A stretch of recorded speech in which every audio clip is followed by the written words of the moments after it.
everyone will be making the pasta, so the Knowledge Daddies decided to make the pasta themselves. Egg number 2 in. You guys don't mind Band-Aid. It did not go so good, so we call out to our friend Chef Tom down in That Meetball Place in Farmingdale, New York, so he can help us make good pasta. Welcome to hell. 3 comedians who are best friends take on a new skill, fail, then find an expert to show them how it's really done. Knowledge Daddies. Andrew's like a rescue dog. He pees himself when he gets nervous. Oh yeah, I forgot. I want to put the flour down first. So you always want to put the flour down first. Andrew's cooking style is unorthodox. Just want roughly half of a yolk. How else would you cut half a yolk? Then you knead it like a man needs a woman in the middle of the night. Like a dog needs a bone. Andrew has a really bad combination of ADD and not being funny. It's gonna be delicious.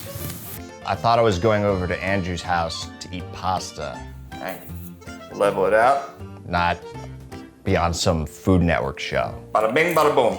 Alright? Oscar's like a concussed Emerald Lagasse. Alright? Yeah, it's really, Oscar was foreplaying with his food. this is how you do it. Check out that baby.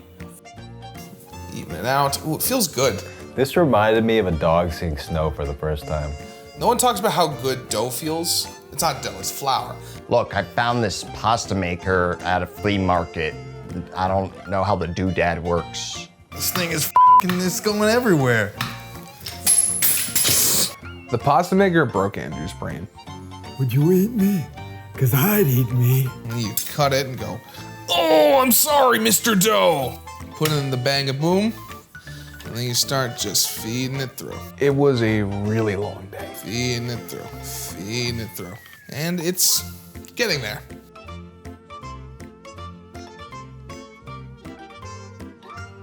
It's like I'm eating an umbilical cord.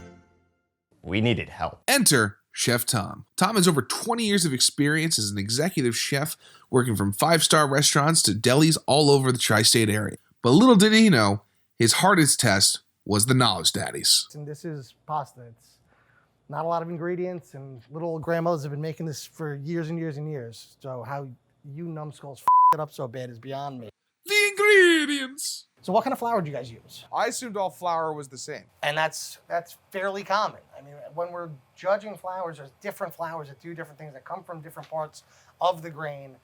When you guys go with 00 flour, cake flour, AP flour, the real big change is the protein structure of the gluten. I know gluten, scary word, right? My grandfather died in World War II, protecting his country of celiac disease. What we're looking for is something that's going to have a bite to it, but not be tough. Nothing's too tough for me to eat. So we're going to use equal parts of the semolina. The color on semolina flour is also very nice. You have that nice yellow consistency to it. Okay, so now we're going to take this. All right. Good liberal pinch of salt. He's got a mixing fork. See that? Yeah, no, it's actually just a table fork. Oh, wow. I can't believe Chef Tom used a table fork. You guys got this part down, right? You make the little well in the beginning. I didn't do good, I did well. Get it? What's the key to one-handed breaking an egg?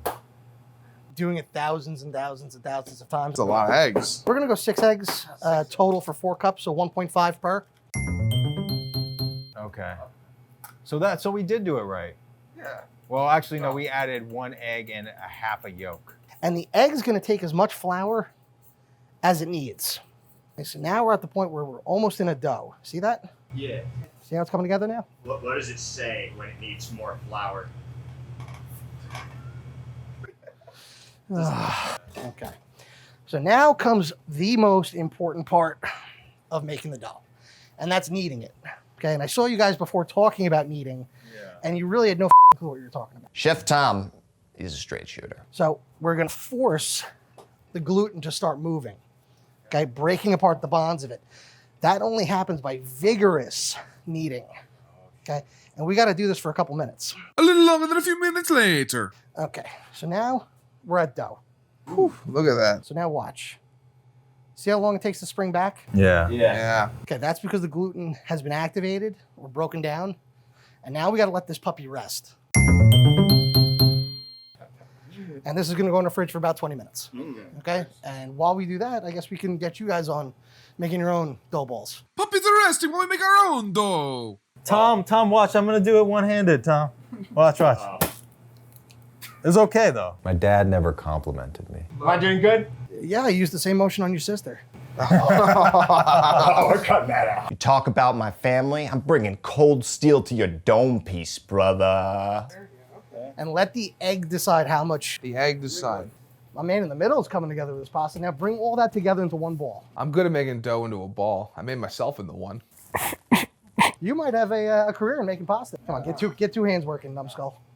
Numbskull is a compliment in Yiddish. Pasta making off. How do you know I don't up with two hands? I'm sorry, Mom. Done. So I just want you to stick your finger in the dough Just like this. and watch it come back. Oh yeah, that's tough. Look at that. Well, that's actually really, really beaten up at this point. Okay, so now we're allowing that gluten to grab onto everything around it and pull itself back into itself. Grinding the pasta. Now your dough turned out okay. Your dough turned out okay. Brings me to the man who is making female anatomy out of his dough. I see female anatomy everywhere because I see beauty everywhere. We can see that this dough is a little sticky. So this hasn't been rolled enough and it doesn't have enough flour in it. We can fix this. We're just going to add a little more flour to it and roll away. So I'm going to take about half the dough that we made and we're going to get it as flat as we possibly can with our hands. Now, don't worry, guys. The first roll is always ugly because I saw you guys and it was ugly, but it maintained its ugliness for a long time past there. Look, we gotta be real with you guys right here. Nothing particularly interesting or funny happened during this time. Because at a certain point when you're making pasta, you just gotta take the dough you made and just grind it through your pasta maker. And you just keep grinding it through and grinding it through. But look how nice that looks. Look at the pasta. Doesn't that look so nice? It looks yummy, doesn't it? We had some fun banter, but we've also decided, hey, this is what we gotta do. So guys, I hope you learned something, how you make pasta, from us, the Knowledge Daddies. But that's boring. It's working. In the 17th dimension, you make pasta with the souls of your enemies by feeding them to a metal dragon named Steel Magnolius, and he poops out fettuccine, which is then blessed by the fairy king, Mike Jones. Frozen peas. I have no idea what Andrew's talking about, but I learned a lot. We did it. It looked beautiful. Thank you so much, Tom. You guys Smells amazing. did an awful job. You did a great job, guys. This is restaurant quality pasta. So thank you for coming down to that Meatball Place and doing it with us. I'm pretty good at making dough, but it turns out I'm even better at spending it in my mouth. But before we eat, can we say a little Jewish grace? May your loans lower their interest rate. May your bills be low, and may you be in the black forever. You have to promise me that you're never gonna cook again. I'm a good cook. I'm a good cook. Okay, give me a frying pan, 3 ounces of wheat, and some butter, and you'll taste every flavor in the rainbow.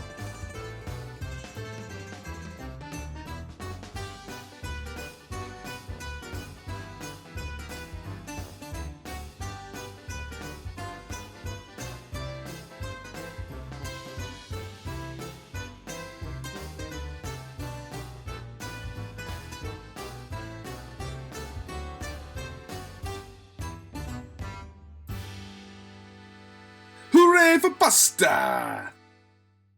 I like pasta.